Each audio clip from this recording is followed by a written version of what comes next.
नमस्कार। न्यूज़ 18 के इस कड़क डिजिटल वार्ता में आपका स्वागत है। एंड आज बात we will talk about Tipu Sultan. Karnataka सरकार ने डिसाइड किया है कि भाई टीपू सुल्तान के बारे में हम बताएंगे, लेकिन उनको बढ़ा चढ़ाकर नहीं बताएंगे।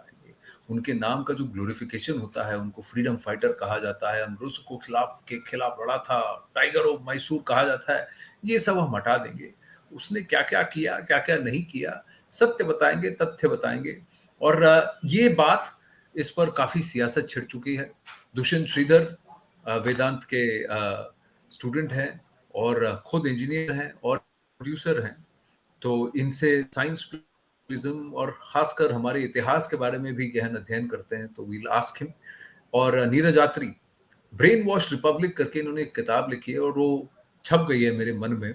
मैं जिसको कहता हूँ, सबसे कहता हूँ, शुरुआत यहीं से करें, समझ लें कि नीरज जी ने एक पर्सपेक्टिव दिया है कि हमारी भाषा, हमारे इतिहास के साथ किस तरह से खिलवाड़ किया गया, जो हमारी धरोहर है उसी पर हमें शर्मसार करा दिया। जिस चीज पर हमें बहुत गर्व होना चाहिए, उसी पर हमें शर्मसार कर दिया गया। और जो चीजें हमें पता होनी चाहिए थे, वो हमसे विलुप्त हो गई, हमसे छुपा दी गई, और बाकी चीजें हमको बता दी गई, ताकि हम कहीं ना कहीं, जैसा ये कहते हैं, ब्रेन वॉश हो जाए एज ए रिपब्लिक। और ओवर जनरेशन ये काम हुआ है। लेकिन अब ये जो मुहिम छिड़ी है, नीरज जी, मैं आप ही से शुरू करूंगा कि अब कर्नाटक सरकार ने एक पहल की है कि टीपू को लेकर पिछले कुछ सालों में बहुत बवाल हुआ है। कांग्रेस ने कहा हम टीपू की जयंती मनाएंगे, बीजेपी ने पूछा जो नरसंहार करता था उसकी आप जयंती कैसे मना सकते हैं? क्या आप मेलकोटे के ब्राह्मणों को भूल गए? उसने क्या किया, किस तरीके से ब्राह्मणों के साथ व्यवहार किया, हिंदुओं के साथ व्यवहार किया, कितने लोगों को काटा, कितने लोगों का धर्म परिवर्तन किया, ये आप भूल कैसे गए? भूलने की बात नहीं नीरज जी, कई सारी चीजें तो बताई नहीं जाती हैं। चित्पावन ब्राह्मणों के साथ महाराष्ट्र में क्या किया गया, हम किसी को पूछिए, हमारे इतिहास में कभी बताया नहीं गया। तो ये जो बात है, आप कैसे देखते हैं इसको? ये सियासत है कि जो हो रहा है वो सही है, ये इतिहास का करेक्शन? इतिहास का जो करेक्शन है वो तो लॉन्ग ओवरड्यू था आनंद जी। सबसे पहले तो आपका धन्यवाद मुझे बुलाने के लिए, और सभी दर्शकों को नमस्कार। कि जब हम इस चेंज की बात कर रहे हैं कि कर्नाटक गवर्नमेंट ने ये डिसीजन लिया है, तो मुझे लगता है कि इट वाज लॉन्ग ओवरड्यू। और सरप्राइजिंग जो मुझे लगता है कि हमें ये करेक्शन करने में 70 साल से ज़्यादा का समय लग गया। क्योंकि अगर कभी भी आप किसी भी देश की हिस्ट्री राइटिंग को देखें तो उसमें 2-3 ऑब्जेक्टिव्स रहते हैं। पहला ऑब्जेक्टिव होता है कि हम हिस्ट्री का जो जनरल पर्पस है समझने का, वो है कि वो हमारी कलेक्टिव मेमोरी की तरह काम करती है, कि हमारे पूर्वजों ने अगर कोई गलतियां की थी तो हम उनसे सीखें और हम उनको दोहराएं नहीं। दूसरा होता है कि उनकी जो अचीवमेंट थी, जो उन्होंने अच्छा किया था, जो पॉजिटिव किया था, उसको साथ में लेकर चलें और उसको इम्प्रोवाइज करते रहें विद पैसेज ऑफ टाइम। और तीसरा जो होता है वो है कि हिस्ट्री के थ्रू बच्चों में एक अपने नेशन के प्रति, अपने समाज के प्रति, अपने एंसेस्टर्स के प्रति गर्व की भावना भरी जाती है, ताकि वो एक कॉन्फिडेंट सिटीजन्स बन सके। अब इसमें जो दोनों में से पहले दो हैं वो हमेशा तथ्यात्मक होते हैं या होने चाहिए, और तीसरा जो है उसमें आप थोड़ी सी टिंकरिंग कर सकते हैं यहाँ वहाँ, कि हमने बच्चों को एक कॉन्फिडेंस देना ताकि दे बिकम कॉन्फिडेंट सिटीजन्स। और आप अगर देखेंगे कि पाकिस्तान जैसा अगर आप देश का एग्जांपल लें, जो इतनी ब्रुटैलिटी के बाद, इतने मर्डर्स के बाद, इतने बड़े जेनोसाइड के बाद बना है, वो भी अपनी एक बड़ी ग्लोरीफाइड सी इमेज प्रेजेंट करने की कोशिश करता है। और ये संसार भर के देशों की हिस्ट्री में आपको दिखेगा। लेकिन अनफॉर्चुनेटली हम एक ऐसा अपवाद है इसका, जहां पर के बच्चों को ठीक रिवर्स किया जा रहा है। उन्हें बार बार ये हैमर किया जा रहा है कि तुम घटिया लोग थे, तुम्हारे जो पूर्वज थे, तुम जात पात में बटे हुए थे, तुम्हारे पास कोई भी अच्छी चीज नहीं थी, कोई गर्व करने लायक नहीं था तुम्हारे यहाँ पर, तुम्हारा धर्म घटिया था, महिलाओं का शोषण करते थे, जातिवाद में बटे हुए थे, तुम्हारी भाषा घटिया थी। मतलब हर एंगल से हमारे बच्चों के मेंटली हिट किया जाता है, ताकि उनके अंदर कोई भी स्वाभिमान जैसी, कोई सेल्फ रिस्पेक्ट जैसी चीज बचे ही ना। और ये मैंने जब देखना शुरू किया, अब क्योंकि मैं जब टीचर था तो स्टूडेंट एक्सचेंज प्रोग्राम देखते थे हम, तो जापान से बच्चे आते थे, फ्रांस से आते थे, अमेरिका से आते थे, और हमारे जो सबसे ब्रिलियंट बच्चे थे वो वहाँ जाया करते थे। तो जब तक तो बात एकेडमिक्स की होती थी तो हमारे बच्चे बिल्कुल फेस टू फेस उनके सामने खड़े होते थे। लेकिन जैसे ही अपनी सिविलाइजेशन की बात आती थी, ऐसा लगता था कि हमारे बच्चों में स्पाइनल कॉर्ड ही नहीं दिखाई देता। और जापानीज है या फ्रेंच है या अमेरिकन है, दे वर सो प्राउड कि yes I am a French, I am an American.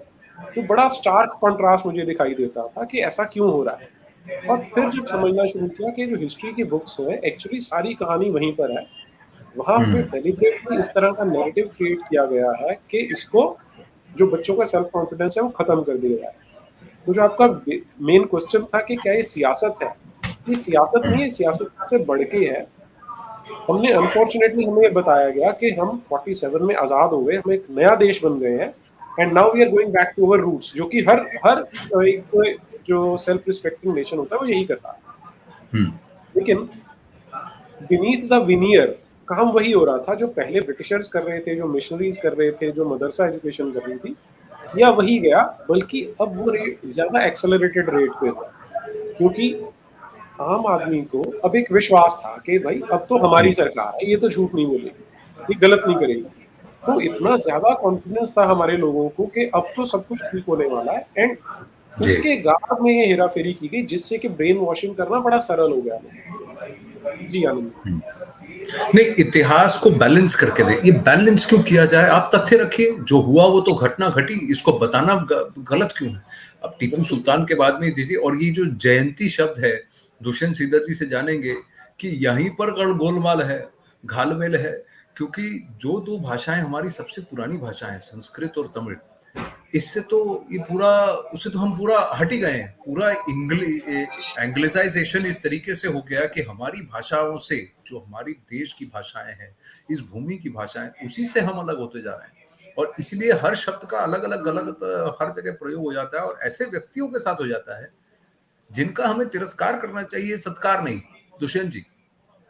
Namaskaram Anand and Namaskaram Neeraj. We as Bharatiyas are used to celebrating Sri Ramanavami, Sri Krishna Jayanti, and even people who have helped the society, such as Gandhi Jayanti, Ambedkar Jayanti. Do you know what is special about the 9th of October, Anand? Anything that comes to your mind? So that is General Dyer Jayanti. So, I'm not sure if it was the Congress government, the Akali Dal government, whichever government is there now, the AAP government, will they ever dare to have a day called as General Dyer Jayanti in Punjab? And then they will justify, yes, he did kill a few people, but he did lay the saplings of about 1,000 plants. He built 2 dams. Will they ever say that? The same thing has happened in Karnataka. Tipu Sultan may have planted trees, may have constructed forts, but he massacred so many people. And that way, I would say he was very, very true to his conscience and was devout to the religion he was practicing, because he did not spare the Christians as well. There are records where he states in his own autobiography that he has managed to circumcise 30,000 Christians and then bring them back to his army. So there are records to it, and you can check with any authentic historian. Authentic historian is not an oxymoron, though, but you can check with people who really want to lay facts on the table. He has tormented people. Of course, he might have fought the British, but fighting British was not to restore the greater glory of Bharata, but that was to protect his own riches, the power, and his kingdom. So no state would ever celebrate. See, knowing about Tipu Sultan is one thing. Say 10 things about Tipu Sultan which he did good for the society. Maybe 5 things he did not do good for the society. I will learn. And then I will choose as a student of history whether to like him or not. But celebrating, making it a festival. So if the word Jayanti, which is generally has to be associated with Krishna Jayanti, from now on, if somebody says Tipu Jayanti as a devout practicing Hindu, I would say remove the Jayanti word from Krishna. Let Krishna not be associated with Jayanti anymore, because that word has been maligned when it has been used with Tipu. So I am not a person who would call names of Tipu. That is not what my religion professes, because I believe there is a Jivatma inside him as well. But through his body, he did not do good things to the society, which has been chronicled, which has been documented. Any lay person in history who's an amateur will be able to tell. So if the government's intent has to be in Karnataka was to present what Tipu Sultan was, And if they have done in the revised textbooks, I haven't read them. If that was the intent, if they have done, kudos to them, accolades to them. तो but Dushyant जी, एक एक बात ये है कि एक है कि हम उसके एक्रोनिम्स या जो यूफेमिज्म्स हैं, एडजेक्टिव्स हैं, उसको हटा दें. But then, अगर आपको तथ्य बताना है, then you have to say that more than 1 lakh people he massacred because his idea was either Right. convert or die. So it's the same narrative which was pushed in Kashmir in 1990s, where it is Ralif Salif Galif. So convert, run or die. So same was perpetrated by Tipu Sultan there in that entire region of Mysore, even when he True. fought with the Marathas or with the Nizam or with the British. True. For a genocide or an exodus, whichever way people wish to call it, whatever happened 30 years before, if we needed a picture, a movie to make the Janta realize what atrocities people had to undergo, then imagine something which happened like 200, 250 years before. So we cannot ask for CCTV footage, but we do remember, we do know that people, even till date, while you and I are celebrating Deepavali and bursting crackers, there is an entire vicinity around Melakote, Tirunarayapuram that doesn't celebrate because their ancestors have laid their lives. So what do you call? So if the governments in the past, be it the BJP, the Congress, the JDS, whatever be the party, if they have not removed Tipu Sultan, calling him the lion or the tiger of Mysore, it is absolute injustice. Probably they will have to answer their own conscience. But the question is, when such a move is taken by any government, the immediate backlash will be, why do you saffronize the history content? Here is where I have a basic difference, Anand, because the color saffron need not be associated only with Hinduism, and Hinduism doesn't associate itself only with the color saffron. See, there will be 0.0001% of the practicing Hindu population which would have turned sannyasis. They dress themselves in saffron robes. Whereas Grihasthashramam, we have to wear white. We have to sport white. Be it the Pandit of Kashmir to the Vadyar of the south, he has to sport white. So when the Lord is being described by Tondaradi Pudiyalvar, who is a Tamil mystic saint in the 7th century, he describes the Lord of Srirangam as Pachai Malai Pol, meaning the one who's as green as the Emerald Hill. Yes. When the Sanskrit poet Uttakadu Kavi in the 17th century, he says Maragata Manimaya Chela. Maragata is the emerald stone.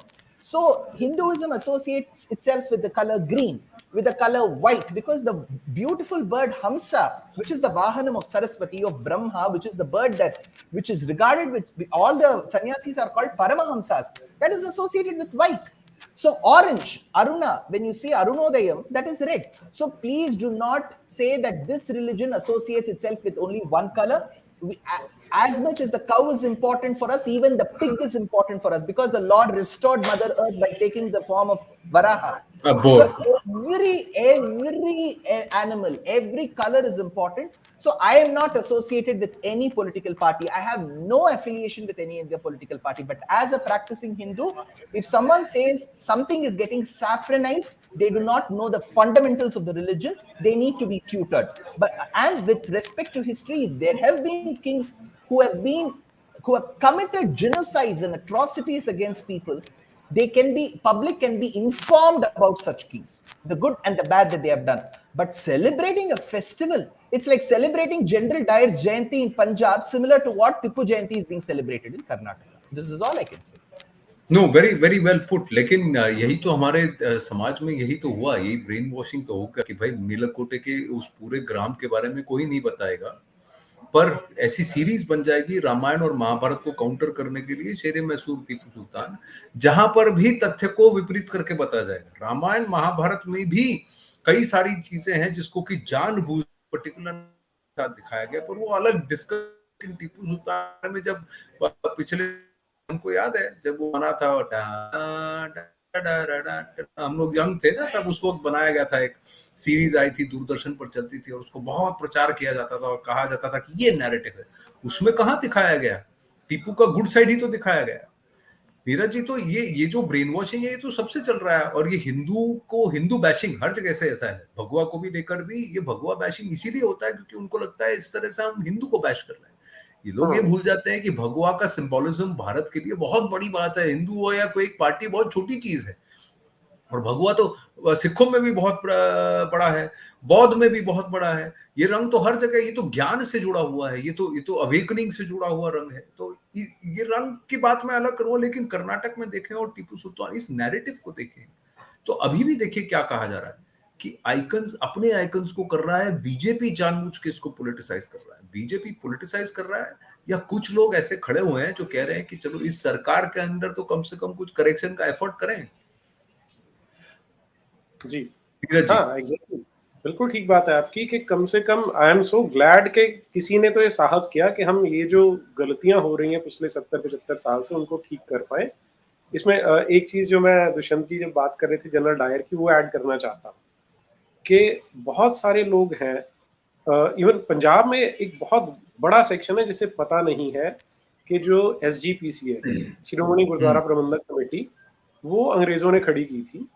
और you will be surprised to know कि SGPC ने General Dyer को सिरोपा भेंट किया था पंजाब में। अरे बाप रे! जी, that is the level of brain washing जो हम सफ़र कर चुके हैं। और जो आनंद जी आपने कहा ना कि हिंदू बैशिंग होती है हर डायरेक्शन से, that is the actual term which we should be using, कि हर जगह पर जो नैरेटिव है वो वन साइडेड रहता है। अब मैं क्योंकि फिजिक्स का टीचर हूँ, तो उसमें जब हम एक्सपेरिमेंट कैरी आउट करते थे, तो एक्सपेरिमेंट में हम स्टूडेंट्स को स्पेशली बताते हैं कि एरर की पॉसिबिलिटी हमेशा रहती है। और जो एरर होते हैं वो हमेशा दोनों साइड से होते हैं, किसी को पॉजिटिव एरर बोलते हैं, किसी को नेगेटिव एरर बोलते हैं। कि अगर आप रीडिंग ले रहे हो 20 सेंटीमीटर्स की, तो अगर 99.9 आई है तो दैट इज एन एरर, 20.1 आई है तो वो भी एरर है। और जनरली क्या होता है जब आप बहुत सारी रीडिंग्स ले लेते हैं तो उनका एक एवरेज निकाला जाता है। उसके पीछे जो थॉट है वो ये है कि क्योंकि एरर्स जो है वो रैंडम होते हैं, कुछ पॉजिटिव होंगे कुछ नेगेटिव होंगे, and over a large number of calculations वो जो एरर है अपने आप को मिनिमाइज कर देता है, and then we approach the correct value. That is a scientific way of looking at it. लेकिन जब आप ये हिस्ट्री की बुक्स पढ़ेंगे, उनमें आपको सारी की सारी चीजें एंटी हिंदू दिखाई देती। मैंने एक बार एक चैलेंज दिया था, और आज भी वो चैलेंज ओपन है, कि आप अभी जो एनसीईआरटी की हिस्ट्री बुक्स चल रही है, छठी से लेके 12वीं तक, टोटल 10 किताबें हैं, उनमें आप एक सेंटेंस मुझे ऐसा निकाल के दिखा दीजिए जो हमारी ट्रेडिशंस को और हमारे धर्म को पॉजिटिव लाइट में दिखाता। आज तक no one has been able to prove it. तो ये अपने आप में आपके लिए एक स्मोकिंग गन बन जाती है कि डेफिनेटली ये जो सारे के सारे एरर्स हैं वो एक ही साइड पे जा रहे हैं। तो ये एरर नहीं है, ये डेलिबरेटली किया गया है, this has been done by design. अब सेकंड, फिर बिल्कुल एक जो लॉजिकल क्वेश्चन अराइज होता है कि अगर ये बाय डिजाइन है तो who is going to benefit out of it, और इसका एंड ऑब्जेक्टिव क्या है। जब हम ओवरऑल सिनेरियो देखना शुरू करते हैं तो वी हैव कि हमेशा डोमिनेट करने की कोशिश होती है, और डोमिनेंट पावर, डोमिनेट जो करना चाहता है उसका अपना एक नैरेटिव रहता है। ग्लोबल लेवल पे देखेंगे तो we have two major global empires, एक जो इस्लाम की लॉबी, एक जो क्रिश्चियनिटी की लॉबी। अब आज से 100 साल पहले तक जो डोमिनेंस के लिए यूज किया जाता था वो वेपन्स होते थे। 1000 साल पहले वो तलवार होती थी, 500 साल पहले फिर बॉम्ब्स और गन्स आ जाती हैं। लेकिन अब क्योंकि सिनेरियो चेंज हो गया, तो अब जो वेपन है वो साइकोलॉजिकल प्रोपेगेंडा है। वेपन्स, बल्कि जो बुक्स हैं, जो कैमरा है, जो माइक है, जो माइक्रोफोन है, ये आज के वेपन्स हैं। ये लोग अभी तक, मतलब आम जनता इस चीज को पहचान नहीं पा रही है कि आज वेपन्स का काम ये करते हैं, जो साइकोलॉजिकल, जिसे आप ब्रेन वॉशिंग, जैसे आपने कहा, मेरी बुक का नाम भी इसीलिए ब्रेन वॉश रिपब्लिक था कि, और इसमें वो चर्चिल की बात याद आती है, उसने कहा था कि future colonies will be the colonies of the mind. और माइंड। जी, और माइंड को कॉलोनाइज करने के लिए ही सारे का सारा सिस्टम अडॉप्ट किया गया। और जब आप टीपू को देखते हैं तो वो उसी का एक एस्पेक्ट है कि किस तरह से सारे मुगल रूल को सैनिटाइज किया जाता है, किस तरह से सल्तनत पीरियड क्रिएट किया जाता है, और किस तरह से टीपू सुल्तान को लॉयनाइज किया जाता है। ऑन द अदर हैंड, जैसे दुष्यंत जी ने पहले कहा था कि सारे जो राजेंद्र चोल थे उसको आपने बिल्कुल वाइप आउट कर दिया, वोडिगार से उन्हें बिल्कुल वाइप आउट कर दिया, अहोम किंग्स थे उनका किसी को पता नहीं है, पाल डायनेस्टी थी, किसी को नहीं पता उनके विषय में। अब हम अगर अपनी ट्रेडिशन को देखें, अपनी सिविलाइजेशन को देखते हैं, तो कम से कम 5000 साल का तो डॉक्यूमेंटेड रिकॉर्ड है हमारा। और ज्योग्राफिकली हम इतने बड़े हैं। तो इस सारी ड्यूरेशन में जिसे हम ये इस्लामिक इन्वेजन कहते हैं 600-700 साल की है, which should be just like a blip on the entire radar, लेकिन Yeah. उसे मैग्नीफाई करके दिखा दिया। वो आपको ये सारी चीजें आपको इंडिकेट करें कि बिल्कुल ब्रेन वॉशिंग करके एक वन साइडेड नैरेटिव पुश करना है, और वो नैरेटिव है लोगों को जो हिंदू रूट्स हैं उससे दूर लेके जाना और उनको कन्वर्शन के लिए एक सॉफ्ट टारगेट बना के पेश करना, and that is what unfortunately these books are doing.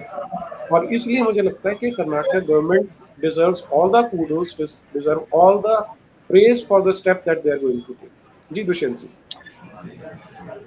Two quick points which I would thought would be an addendum to what Neeraj states regarding how history is presented to us.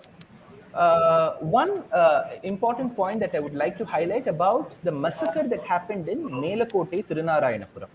Yeah. So this place has been mentioned in one line in a beautiful allegorical play called as Sankalpa Suryodayam, composed by a dramatist and a poet extraordinaire called as Vedanta Deshika in the 13th century.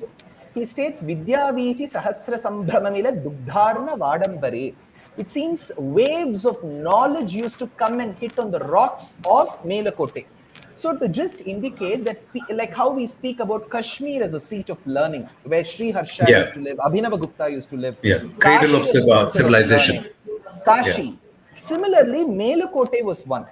So Tipu Sultan's attack on Melakote was not just coincidental. He thought like how Nalanda could be crushed, Takshashila could be crushed. If all the learned people in Melakote, Tirunarayanapuram were killed, then probably the knowledge which will be in continuum, consistently taken generation after generation, will not be taken. But sadly, he failed in his mission. Because today in 2022, I'm still quoting about this line and about the massacre that happened. So Yes. that's one point. And second point that I would like to make is with respect to a counterpoint that is told by many of the people whom I debate with. They say, you say that he massacred so many Hindus, so many Christians.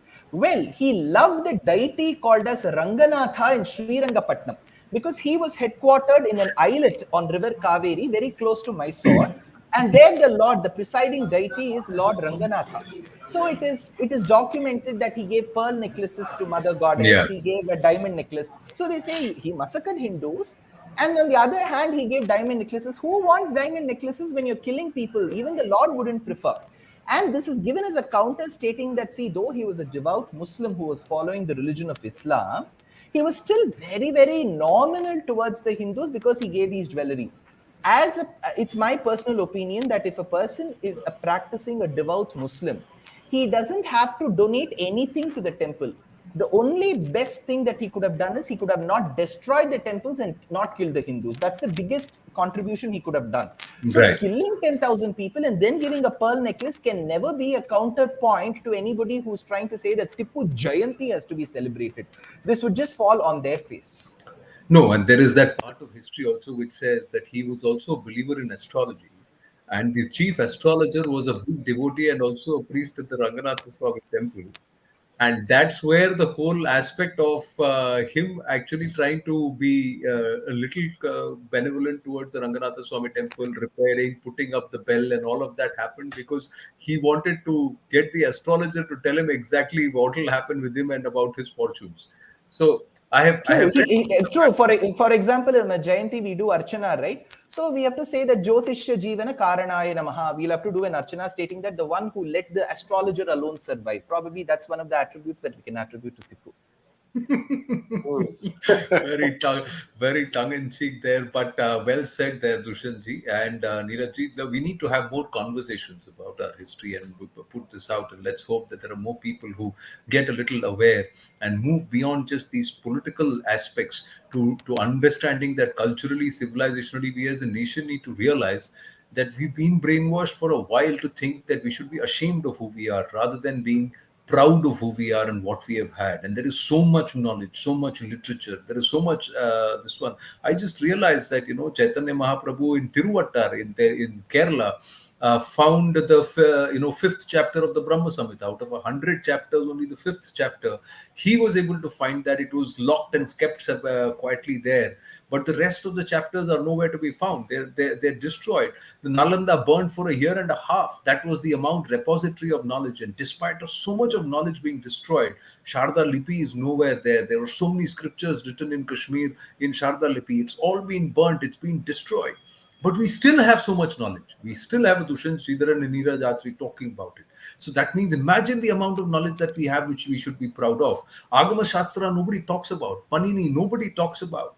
So many things. Yes, Dushyant Sridhar. Just a very quick point. You did say that after the burning of so many universities, so many manuscripts, the knowledge has survived. That's because the fundamentals of Sanatana Dharma were not realized by the invaders. That is, we are a civilization that believes that knowledge has to be heard and remembered. Very little we have documented. So I still know of many acharyas who know the 1,25,000 verses of Mahabharata by heart.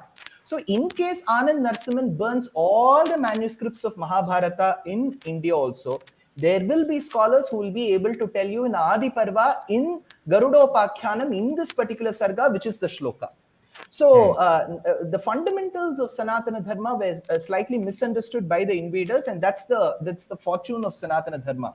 So they thought by killing the manuscript, you will kill the knowledge. But the beauty is they didn't realize that the knowledge is resting in the gray cells of the human mind and not in the manuscripts. There is a reason for that too, that written history or written Shastras or written Puranas came in much of thousands of years later. Yeah, and it was Vyasa who actually compiled a lot of that knowledge, because he realized in the Kali Yuga, people will not be able to remember as much and learn as much, and they were moving away from Sanskrit. So the language which allowed it to be coded in the brain was Sanskrit, the basis of machine language. So there is a science behind that language too. So there is so much to talk about. And let us just hope that Anand Narasimhan never does what you even just as metaphorically used as an example, because he will never do such a thing. But Neeraj and Dushyant, a pleasure speaking with you. Thank you. Thank you very, very much. I look forward to more such conversations. Thank you. Thank you so much. Thank you.